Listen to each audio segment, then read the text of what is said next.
Grand Prix will count it down. 5, 4, 3, 2, 1, go. Enjoy the ride. All right. Hey, welcome back to A Faster Me.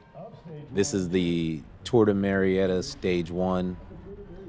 And, man, I don't know what's going on. This crit gets me, more often than not. So, as you can see up at the top of the screen, it's very cold this morning.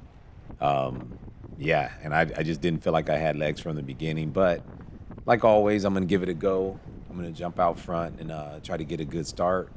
And, usually you just ride into it. You warm up and ride into the race. And what I mean by that is like you kind of, just force yourself into the flow of it. And you usually wake up and, just perform like normal. But I don't know if it was the cold. I don't know if it's what it is. Obviously, I'm a old, ill man and have a lot of excuses. But, honestly, from where I'm at right now, they're legitimate reasons, but they're frustrating and doesn't make any difference. It is what it is. We're out here racing, competing. You got I don't know if that's Tyler, I think, up front from Velosport. He did a good job this weekend racing. I saw him a lot out on courses, and had a little bit of fun. He probably gets tired of me talking, but that's just me. It's what I do. It's my personality a little bit. So, yeah. Anyway, it's a good race, good fast start. I love this 2-day Omnium. This L-shaped crit has a little bit of character to it. Unfortunately, it's not as smooth. It has like a bunch of bumps, which causes people kind of to slow down. Not to mention you go from a wide road to a narrow road, back to a wide road. So it just does a lot of bottlenecking and stuff like that. And unfortunately, because of those characteristics, it creates a lot of surging. And for an old guy like me, that just doesn't float my boat. So, yeah, a lot of the surging is just it's not good for me. So, but anyway, it is what it is. I'm out here to compete, trying to get back in shape and just, struggle through some heart issues. I'm actually wearing a extra heart monitor right now from my cardiologist. He wanted to see how my heart reacts while I'm racing, while I'm doing like incredibly, like the hardest efforts I'm basically gonna do. Unfortunately, he mentioned that I may have to stop racing, but I don't think so. And if I had anything to say about it, I'm not going to. But my heart held up well. Everything was good. I just didn't have really good legs today. And I don't know why I found a tough time breathing. It could just be the cold air. It could be, pollen or something in the air. Don't know. But after this race, I couldn't talk at all. Like my voice was basically gone. And I don't know if it was the cold air or anything else. But either way it goes, these young guys are kicking my butt.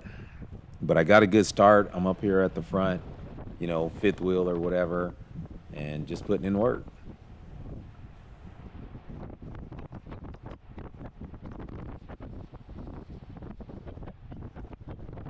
Yeah, here we're going pretty good. Anytime it's like single like this, I say this in all my videos, but anytime you're kind of single file stretched out, it's a decent pace. Like this isn't extremely fast or anything. Usually we're close to 30 on this little backstretch, but everyone's just trying to warm up and find their rhythm.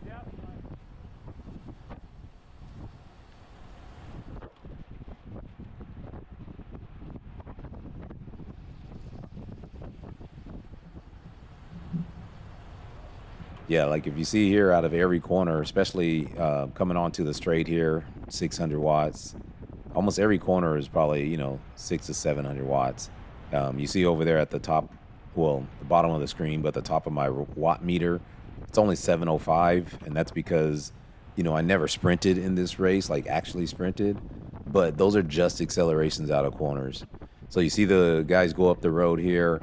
My man in the kind of light green, I just try to sit on his wheel. But they're putting in a pretty hot pace. You see I'm doing 500 watts, and he's kind of pulling away from me. And, part of me, I don't really want to do that effort. In hindsight, I should have just jumped on the wheel, take the free speed.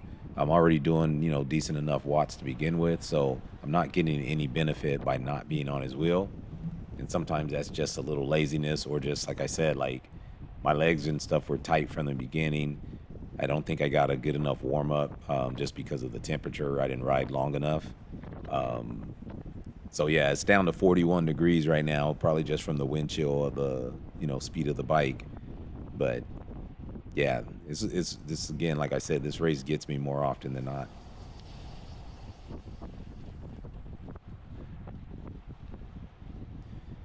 I think as it got going though, despite like trying to get back in shape and all that kind of stuff, I think the major thing I did though is I allowed myself to fall back. As you can see, I'm up here. My heart rate's only 174, which, yeah, of course, for it to be as low as it can be, but 172 or so is about my threshold. So this is sustainable for me. I can do this for at least an hour. Um, shouldn't be that big of a deal, but for whatever reason it was. And then I think at one point too, I got a little complacent by letting myself fall back. And then once you get to a certain point, like let's say 20th wheel, yeah, it becomes a nightmare. Just the accordion effect, kind of the washing machine, the stop and go, having to wait for people through corners, being in the wrong gear because you expect to carry momentum through a corner and then have to hit your brakes last second. And then you're stuck in a heavy gear coming out of it. And that just taxes your legs, taxes your aerobic system as well. But it really puts a hurting on your legs, and you just start to lose power throughout the race.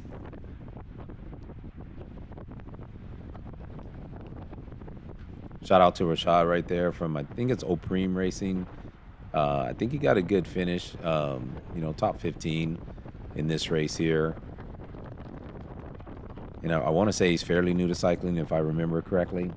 But yeah, he has a good team, couple guys out here competing, and it's a good start to the year for them.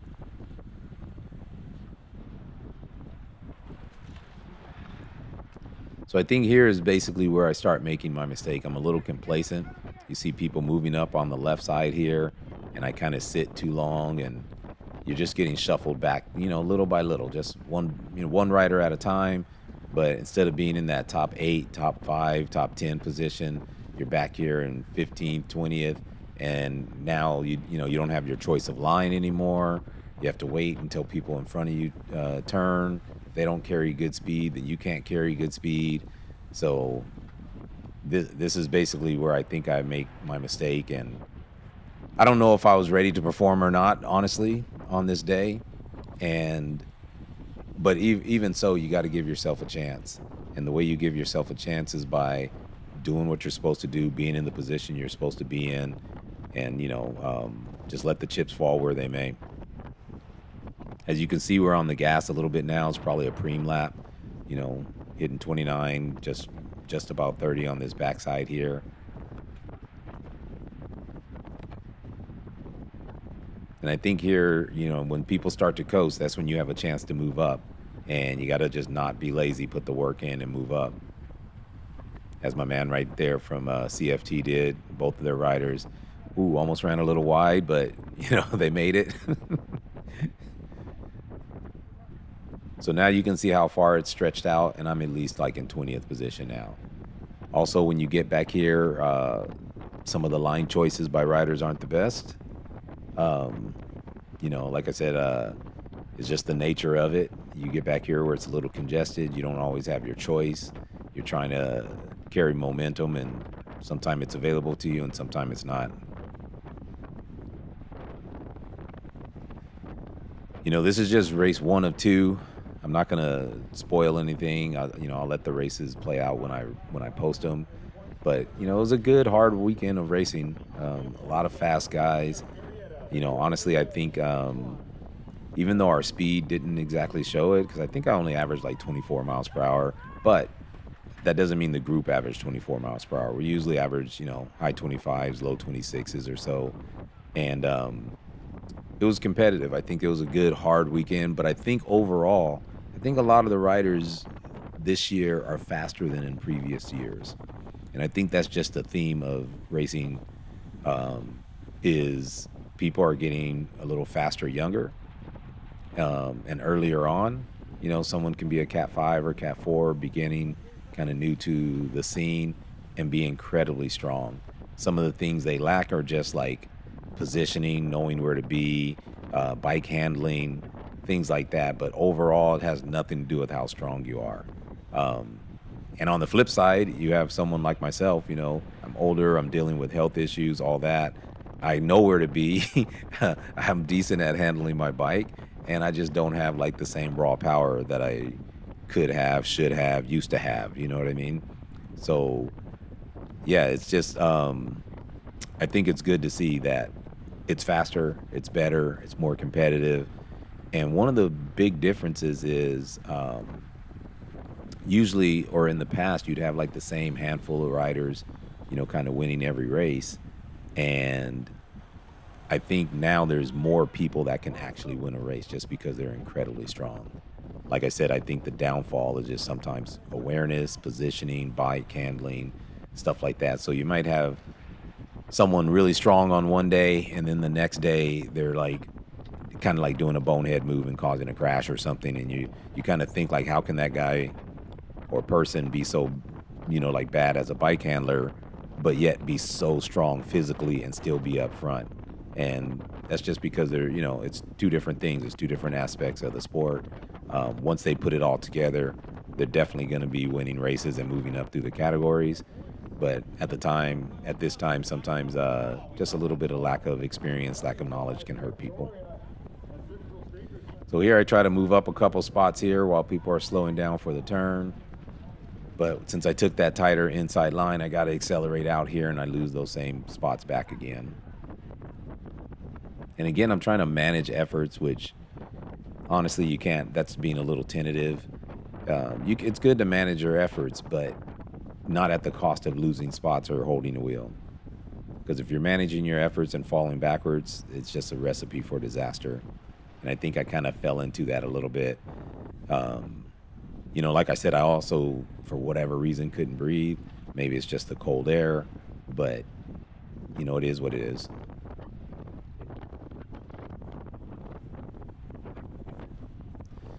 And also, I think a lot of guys are getting smarter, hopefully by watching my videos.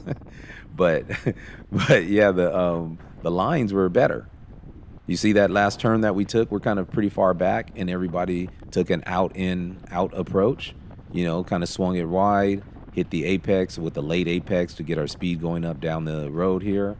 And in years past, you know, people would bottleneck there, hang close to the right side of the road and cut themselves off a little bit, or end up being a dive bomb.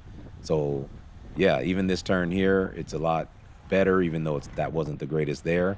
You know, that wasn't the greatest turn there. But if you looked at the front of the group here, they actually took a good smooth line up front up there. I'm just back here in the washing machine, so you know, I'm getting what I deserve. I have to pay my dues. And unfortunately, with all of these preems and the sprints up the straightaway, I just found it like very difficult to move back up into a good position.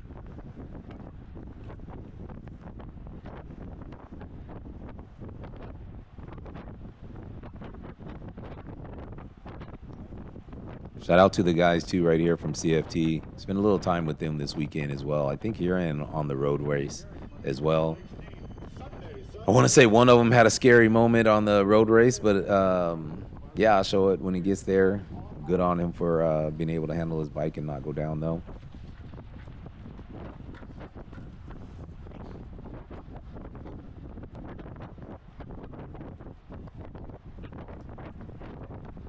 Yeah, I would say you guys, yeah, you guys definitely tested my fitness this weekend on this crit race.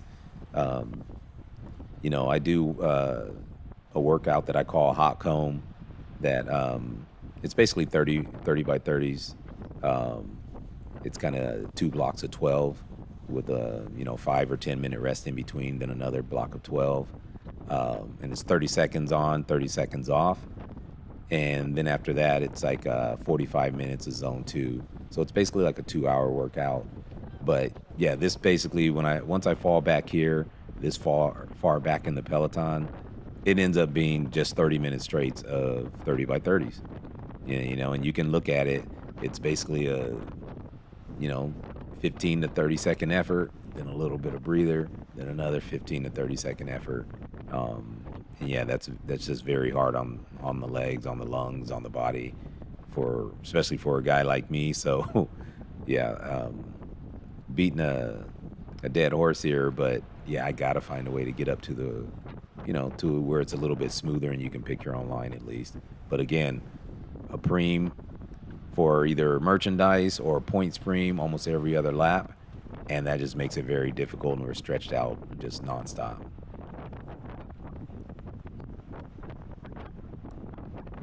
As you can see, we're almost at a 2% grade here and hitting almost 30 miles per hour, and this is just, halfway through the race.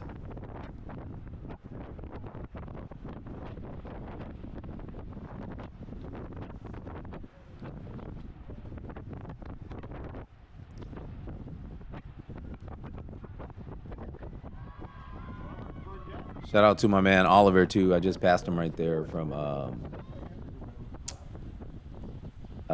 I want to say, where is Oliver? I believe he was from Cal Poly San Luis Obispo. I think it was number 517.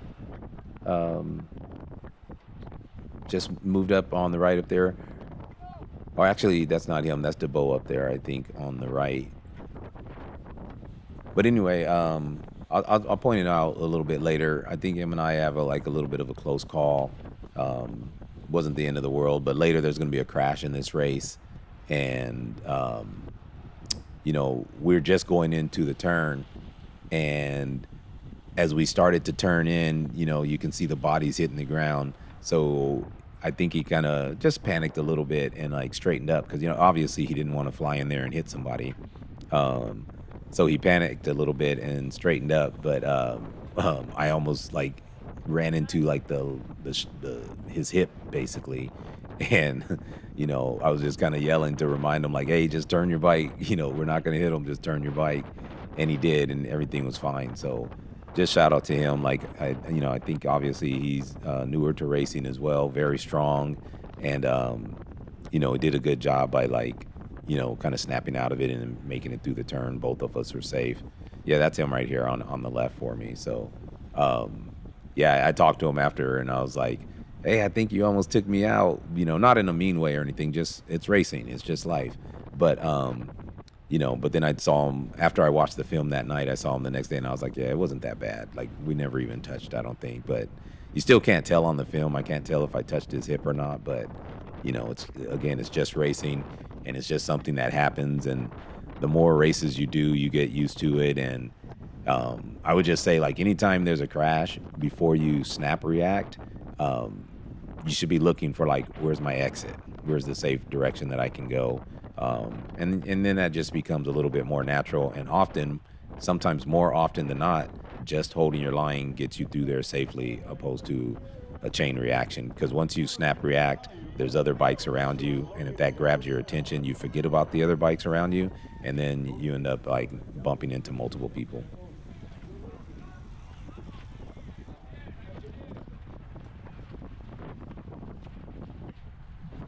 His teammate did very well as well.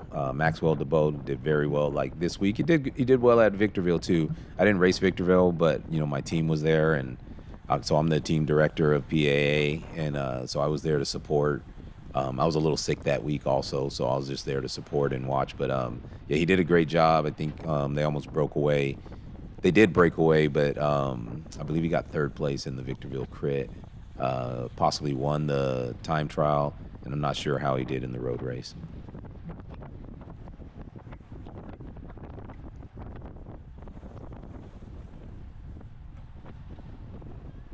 So again, here, if you see, like I said, I got to give props to the whole field. That's a much better lines taking that wide approach than in years past. If you just look at any of my videos from a year ago, 2 years ago, that turn in particular that we just went through was taken very poorly in the past. And I think this group takes it much better. And like I said, that's just a testament to a lot of these younger guys. And I know everyone in the field's not young, like myself included, but obviously this is the beginning fields of racing, of road racing, and a lot of the guys are just better. I think a little bit more informed, pay a little bit more attention, especially with all the content that's out there. And I think they're just smarter, faster riders, more tactical as well, kind of using attacks and different things to their advantage, opposed to just trying to be out here and hang on, or just being out here and going as hard as you can from the beginning. I think it's just a lot better racing than when I first started off.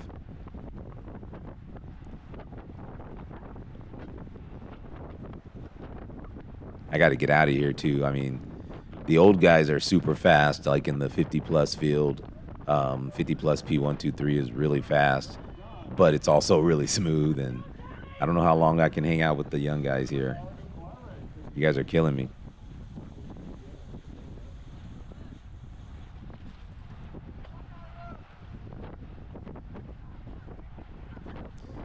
So I think 533 right there is Tyler. Yeah, like I said, I think I get a lot of video of him all the time. I was kind of teasing him, saying he's so small, like short, that I don't get a draft from him. But I believe he's only 15 anyway. So, yeah, you know, years to come, he's going to be dominating out here on the road scene if he sticks with it. Yeah, but these last 2 days, I get a lot of footage of him. And like I said, he's probably tired of hearing my voice. But, yeah, you know, we shared a lot of road together this weekend. So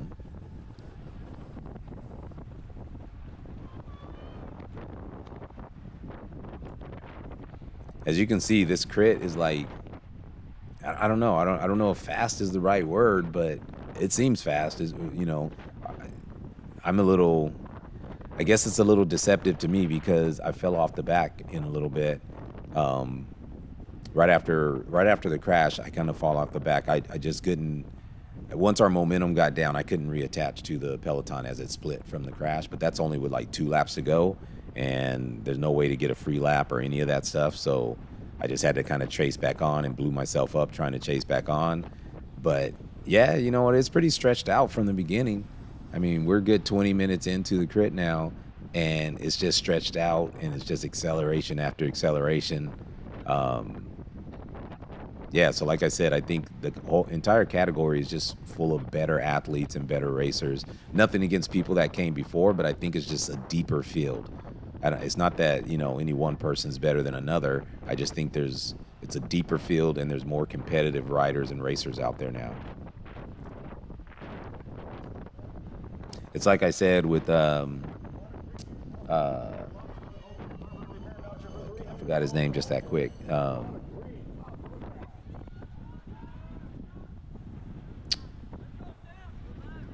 Anyway, with Oliver. Like I said, with Oliver right here in front of me, he's super strong guy, young guy, and like he's back here with me. We're out here battling because we got stuck in bad position, and like every corner is a major effort now. You know, you need to be up front. We need to be smarter, but every corner is a major effort for us now. Just coming out of the corner, hitting a sprint, coming out of the corner, hitting a sprint. You know, and when you're up front, you get to carry so much more speed. You don't have to stand and sprint every time. But when you're back here like us, you know, in the accordion, there it is. We got to stand up and sprint like out of every corner. And, you know, even though we all feel like we have the ability to do it, you know, just little by little, it's taking energy from us, you know, taking a little bit out of our legs. Those accelerations become slower and slower. And, you know, eventually that elastic snaps and you're off the back.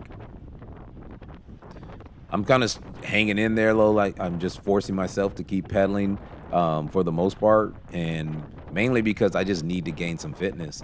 And these efforts would definitely help in the next few weeks. You know, I had a bad start to the year. If you watch my videos, you know I've been talking about it, my illnesses, my heart disease, all that kind of stuff. So I'm just forcing myself to compete and gain as much fitness as I can. As you can see here, I'm trying to just carry high corner speed and get attached back to the group. But yeah, it's a struggle. It's fast. It's stretched out. And, you know, like I said, everybody back here is just a deep field. All of these guys are strong. There's no like, if you completed the race, you completed with the front of the group, you know, you're a strong rider. There's no weak people out here.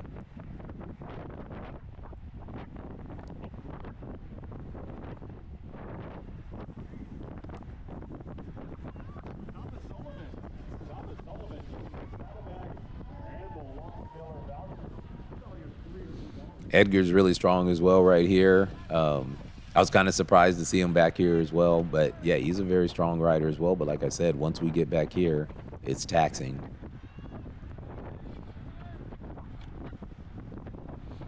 You know, we started the race with, I want to say 60 riders. We cap out at 75 typically. I think on the road race the next day they allowed 76. But I think this race started with about 60 riders or so. And it's crazy because at the end of the race, you know, after the crash, which this might be the lap where the crash is. I don't know if it's this lap or maybe the next one. But after the crash, I'm basically, once I can't catch the group again and I fall off the back. Shout out to my boy Crit right there to the inside. But yeah, once I fall off the back, you know, I feel like, oh, I'm the last person. Like I'm dead last. And it's crazy because I came in, I think, 36th place, 37th place, something like that. But there was basically no one behind me. So, you know, that's close to 30 people, like, basically not finishing the race. And I don't know if they did finish, but they were nowhere in sight. So, yeah, it's crazy that, you know, I'm feeling like I'm just completely last right here at the back of the peloton. And half the field is still behind me, but not attached. Like, there's not a lot of people behind me right now. And you can see how stretched out it is. I can like barely see the front of the peloton.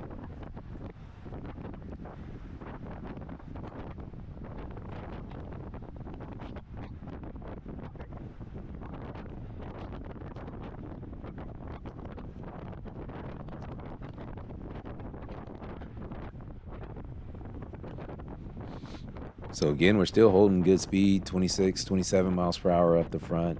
I think we're at 28 for a second.